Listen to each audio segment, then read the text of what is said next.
किसान नेता अभिमन्यु कोहाड़ ने कहा कि लखीमपुर खीरी किसान हत्याकांड मामला और किसान आंदोलन के दौरान बने हुए केसों को वापसी सहित एमएसपी गारंटी कानून, किसान मजदूर की कर्ज मुक्ति सहित किसानों की मांगों को सरकार पूरा नहीं कर रही है।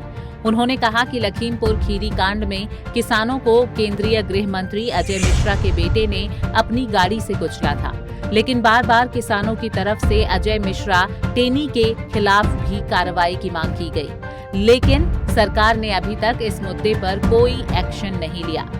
उन्होंने कहा कि अब 3 अक्टूबर को लखीमपुर कांड को लेकर 1 साल पूरा हो जाएगा। 22 तारीख की पंचायत का जो सबसे मेन एजेंडा था कि लखीमपुर के शहीदों को न्याय दिलाया जाए, और हमने पंचायत के बाद महामहिम राष्ट्रपति जी को अपना मांग पत्र सौंपा है, जिसमें हमने ये मांग करी है कि केंद्रीय गृह राज्य मंत्री की बर्खास्तगी होनी चाहिए, क्योंकि जिस तरीके से वो और उनके गुंडे वहां पे जांच को प्रभावित कर रहे हैं, अनेक गवाहों के ऊपर हमले हुए हैं, तो हमारी स्पष्ट ये मांग है कि अजय टेनी की बर्खास्तगी होनी चाहिए।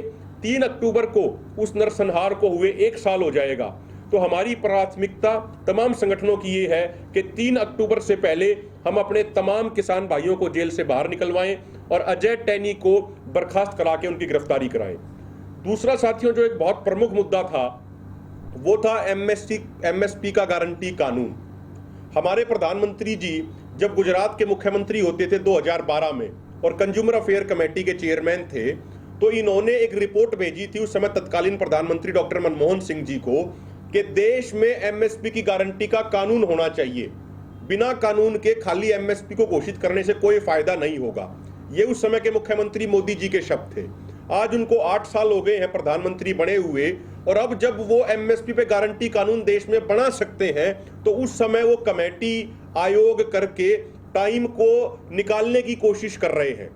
आंदोलन के दौरान जो हमें डाटा मिला, लगभग 268 एफआईआर हुई थी, जिनमें 40,000 नामजद और अज्ञात लोगों के खिलाफ मामला दर्ज किया गया था 268 एफआईआर के तहत। जब इसमें 2 तरह की चीजें समझनी जरूरी हैं। जो मामले कोर्ट में नहीं गए, सरकार ने हमसे ये वादा किया था कि जो मामले कोर्ट में नहीं गए उनको बाहर ही हम खत्म कर देंगे, और जो कोर्ट में गए हैं उनको पहली या दूसरी सुनवाई में जो सरकार का पक्ष रखेंगे जो वकील, वो ये कह देंगे कि उनको जांच में कुछ नहीं मिला और वहां पे उन पे क्लोजर रिपोर्ट लगवा दी जाएगी। तो लगभग 100 के आसपास एफआईआर जिनकी हमारे पास जानकारी है वो तो खत्म हो चुकी हैं।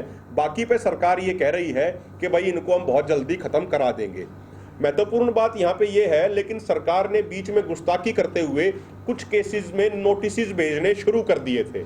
उसके बाद हमारे तमाम किसान साथियों ने इकट्ठा करके वहां पे सरकार का जब विरोध किया, तो उसके बाद सरकार को मजबूरी में वापस हटना पड़ा।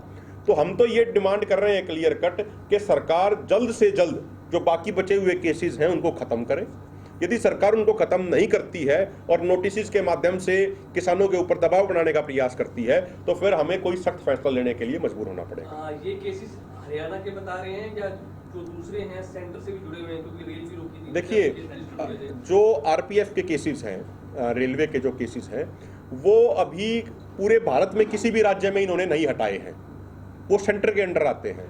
और देखिए, अब जो दिल्ली में भी जो एक एफआईआर थी वो अभी वापस ली गई है। अभी और बहुत सारे मुकदमे हैं जो दिल्ली के वापस नहीं हुए हैं।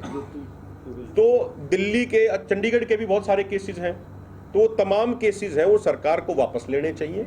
अभी कुछ दिन पहले एक मीडिया में खबर तो आई थी कि पंजाब के मुख्यमंत्री की बात हुई है कि रेलवे के केसेस को भी लिया जाएगा, वापस लिया जाएगा, लेकिन अभी तक उस पर ठोस प्रमाणिक सरकार की तरफ से कोई घोषणा नहीं। किसान नेता सरकार को चेतावनी देते हुए कहते हैं कि अगर 3 अक्टूबर से पहले सरकार ने टेनी के खिलाफ कोई कार्रवाई नहीं की तो जल्दी ही किसान सरकार के खिलाफ आंदोलन करने को मजबूर हो जाएंगे।